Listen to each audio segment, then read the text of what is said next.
Bismillahirrahmanirrahim. Assalamu alaikum. This is lecture for class 2 subject English. The topic of my lecture is present continuous tense. Workbook page number 32 to 36. Before starting my lecture I will tell you what is sentence. कि sentences क्या होते हैं. Student जैसे हम एक word बनाने के लिए हम लेटर्स लेते हैं, एक लेटर ऑफ जो ग्रुप होता है वो वर्ड बनाते हैं. इसी तरह जो वर्ड का ग्रुप होता है वो सेंटेंसेस बनाते हैं. जैसे GROUP ग्रुप जो ये लेटर्स है ना, अब लेटर से क्या बना वर्ड. अभी ऑफ वर्ड्स ये सारे वर्ड्स हैं, तो अब इन सब को मिलाया तो क्या बन गया सेंटेंसेस. फॉर एग्जांपल ही जो है वो वर्ड है, इज़ वर्ड है, रीडिंग अ बुक. अगर आप जब इनको राइट किया तो ये क्या बन गया सेंटेंसेस.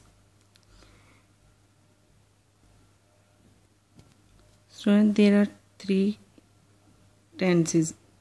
कि जो टेंसेस माने होते हैं वो कितने होते हैं 3. पास्ट कहते हैं गुजरे हुए को, प्रेजेंट कहते हैं जो हाल आज का दिन हो, और फ्यूचर कहते हैं आने वाले को.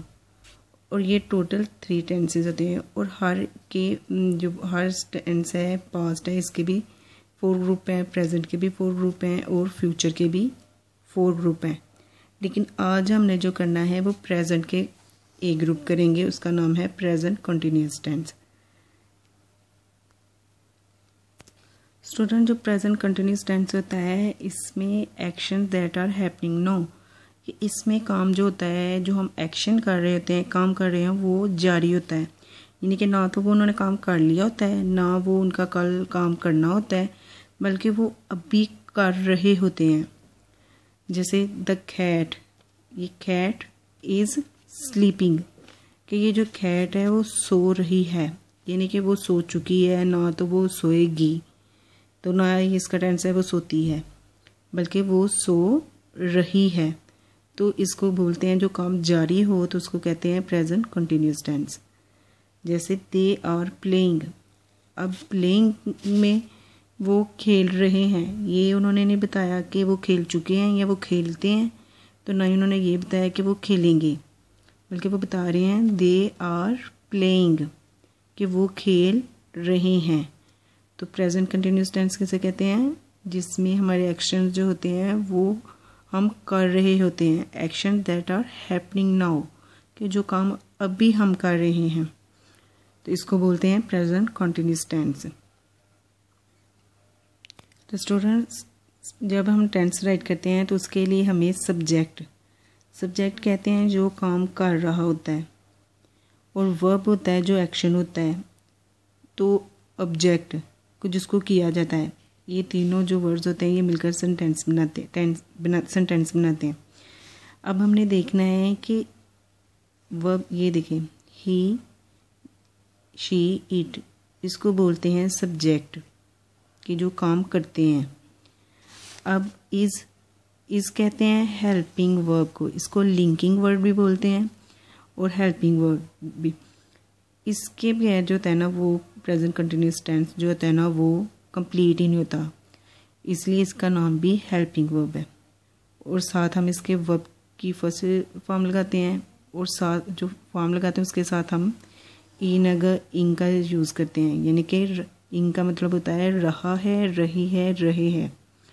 तो जब भी प्रेजेंट कंटिन्यूअस टेंस बनाना है तो उसके लिए हमें इनकी ज़रूरत होती है, एक हेल्पिंग वर्ब की और साथ है इंग की. अब इज़ जो है हेल्पिंग वर्ब देखते हैं हम कौन कौन से होते हैं, इज़ और आर. इज़ के फ्रेंड कौन से हैं, ही शी इट. इज़ के कौन कौन से फ्रेंड हैं, ही शी इट. इज़ जो है वो 1 नाउन के साथ यूज़ होता है, और आर जो है वो 2 या 2 से ज़्यादा. यू दे भी ज़्यादा हैं, वो भी ज़्यादा हैं, तो इनके साथ क्या यूज़ होता है आर. और जब हमने इन सब्जेक्ट्स के सेंटेंसेस बनाने हैं तो हमने उनमें हेल्पिंग वर्ब क्या आएगा आर, ये इनकी हेल्प करेगा. और साथ हम वर्ब की फर्स्ट फॉर्म लगा के उसके फॉर्म के साथ हम किसका यूज़ करते हैं इंग का. यहाँ पे भी देखें इज़ जो है वो इज़ स्लीपिंग, सो रही है, ये हेल्पिंग वर्ब. और साथ ये वर्ब और इसके साथ किसका इजाफा हुआ, ing इंग का। तो इसी तरह ये हेल्प दे के किसने हेल्प की, हेल्पिंग वर्ब कौन सा आया, और, क्योंकि ये ज़्यादा है, और साथ उनके वर्ब के साथ हमने ing लगाया, तो जिससे ये प्रेजेंट कॉन्टिन्यूस टेंस बन गया, क्योंकि ing का मतलब होता है रहा है, रही है, रहे हैं, तो ये काम कर रहे हैं।